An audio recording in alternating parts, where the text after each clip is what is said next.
Chapter 10 Cannibals. As I stared, the shell crumbled and fell apart, and a tall black bird staggered out onto the path, flapping wide wings. It shook itself, sending wet slime splashing off it, tested its legs, turned its long curled beak toward us. Oh, oh, oh. The bird made its first sounds, harsh, loud, not friendly.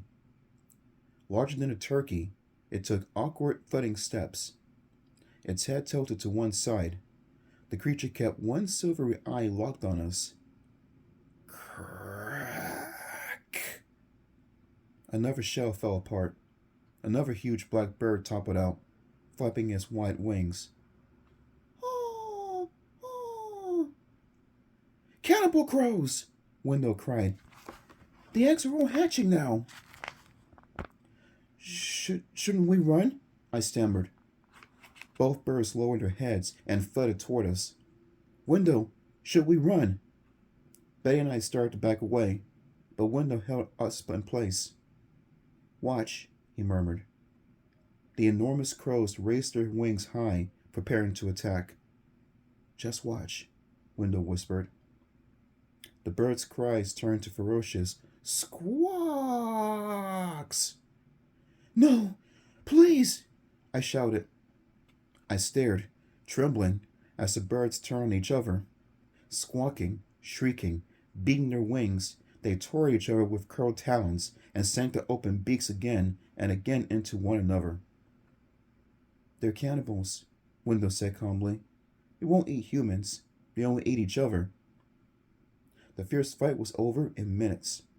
The two birds had torn each other apart and lay in pieces on the grass. Behind them, more eggs began to crack open. Let's go, Window said. We've seen enough. He led us back on the path. We trotted along the trail for a while.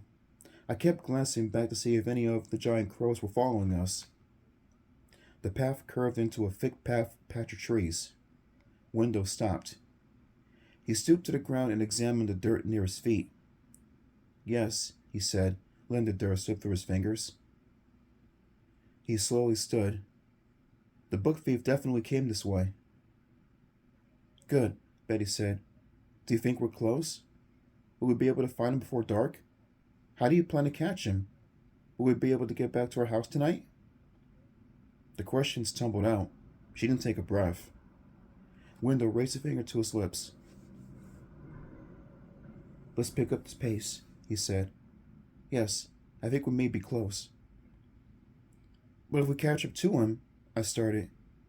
And then I sneezed. Achoo! A thunderclap of a sneeze. I opened my mouth to sneeze again, but the sneeze caught my mouth as something heavy crashed onto my head. Ugh! A groan escaped my throat.